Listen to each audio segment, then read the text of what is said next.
Hey everybody, my name's Aaron. I'd like to welcome you to my channel, Positive by Negative, where we're taking that dark spiritual coal and alchemizing it into shiny bright diamonds that we can use for our growth and development in this big crazy world of ours.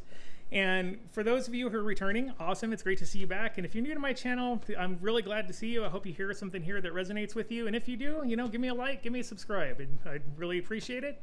And if you don't, no worries, we can always be friends in some other facet of life. There's plenty of other light workers out here that are doing this kind of thing, so everybody can find somebody that they resonate with. So anyway, what I want to talk about today is a subject that I think is of paramount importance, especially in today's society, and that is the concept of reclaiming and retrieving our energy.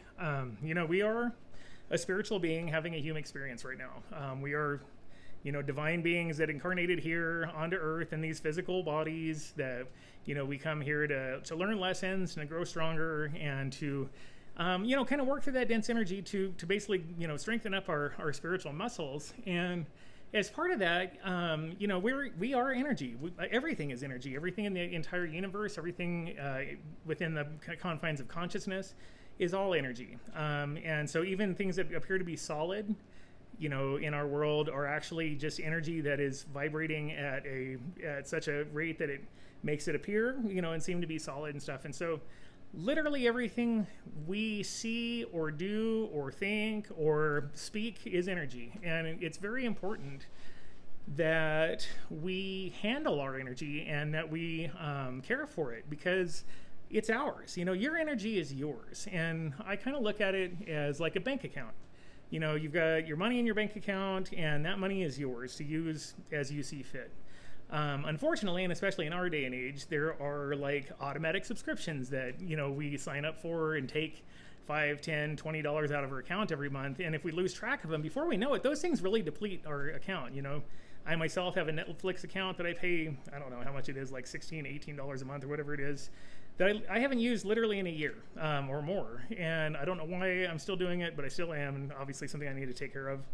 I have a membership to Weight Watchers, for their app that served me very well, back in like 2018 when I lost like 80 pounds. I don't really need it anymore, but for some reason I still have it, and I'm still paying the $20 a month or whatever it is for it and stuff. And so obviously, I've got some work to do too, just as much as anybody else.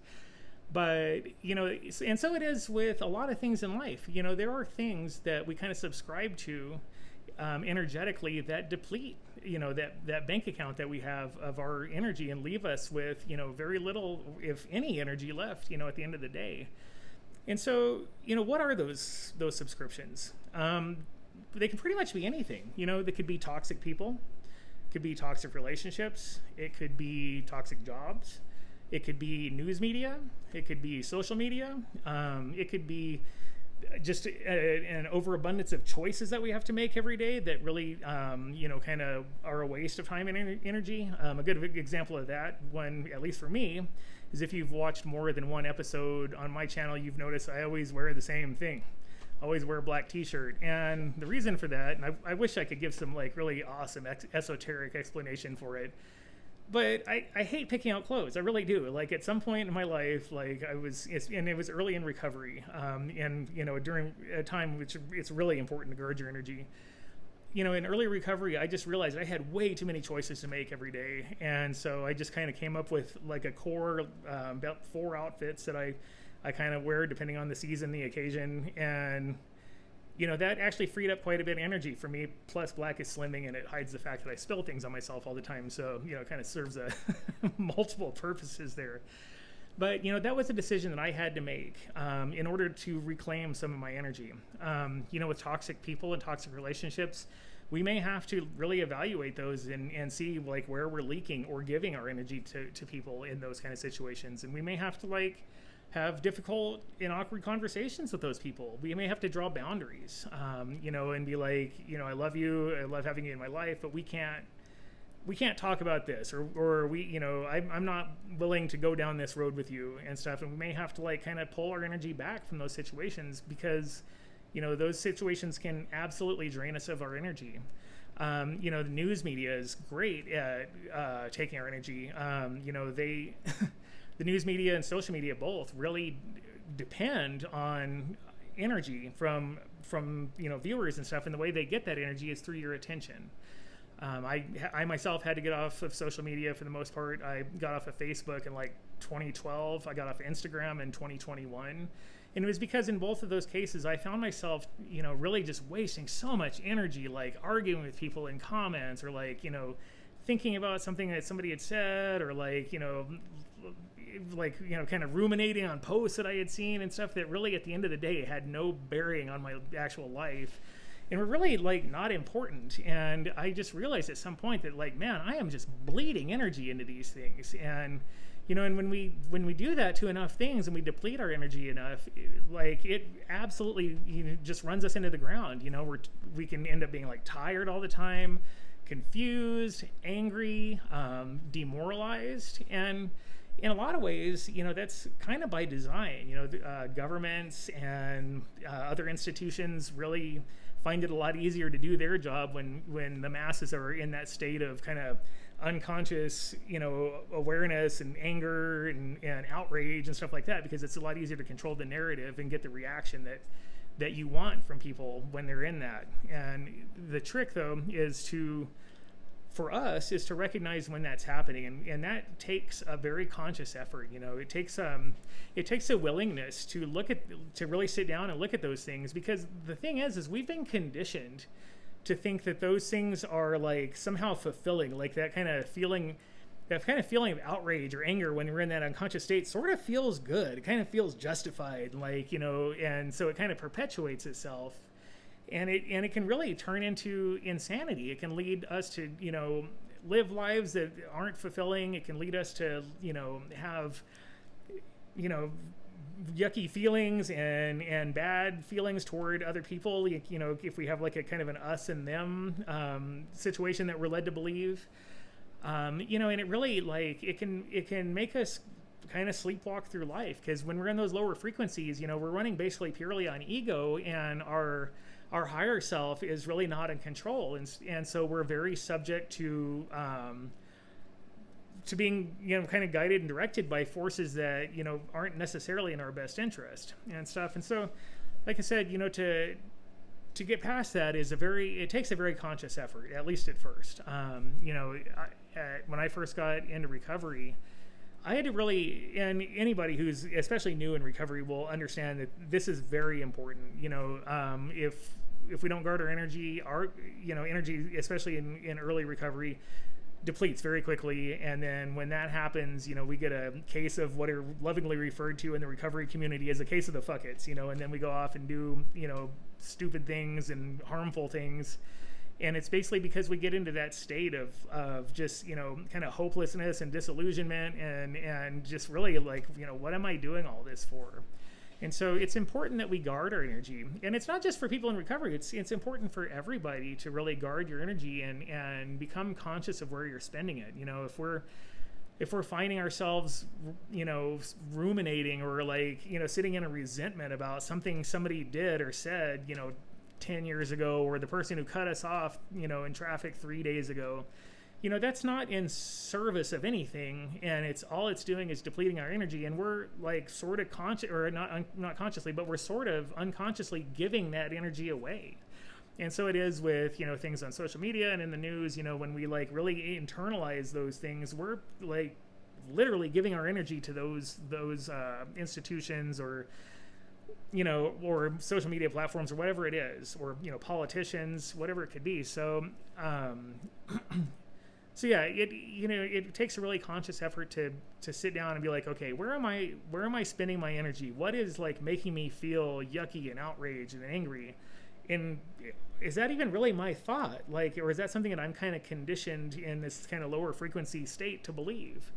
And I think that when we can do that, we'll kind of sit down and realize that, hey, like a lot of these aren't even my thoughts. There's just so much information, and like, we're kind of, herded to think, a certain way and everything like that. And at the end of the day, the vast majority of the things that we think in any given day aren't even our really opinions or beliefs. And so, you really kind of have to like sit down. Journaling really helps. I found that journaling is one of the best tools for taking those those thoughts and beliefs and opinions and kind of crystallizing them into a manageable form, so we can see it right there in black and white and be like, do I really believe this, or is this just something that I've been conditioned in a kind of a low frequency state to react to, more or less.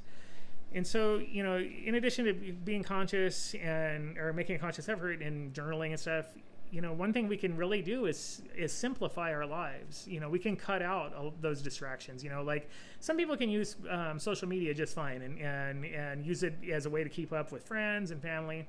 I can't do that. I have a tendency to internalize those things. I have a tendency to really perseverate and ruminate on them and stuff. And so one thing I know about myself is that I can't participate in that. It's just not for me.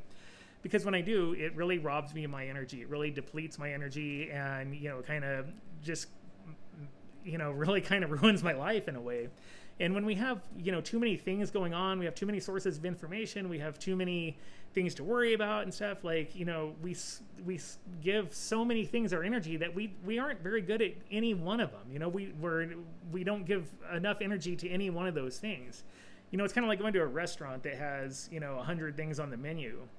I found that if you go to a restaurant that has those huge menus, chances are not any of them are going to be all that good, because none of them get like the attention and love that they really need. It's just one more thing. And, you'll find, I found at least, that the best restaurants are usually the ones that have a very carefully curated, kind of pared down list of things they do really well. And so I think that's sort of the goal here, is to find that list of things in our life that we can do really well and that are good uses of our attention, and that we can kind of redirect, into those productive and, hopeful and, helpful things, and as opposed to these things that just drain us, and really at the end of the day are not useful or helpful or constructive.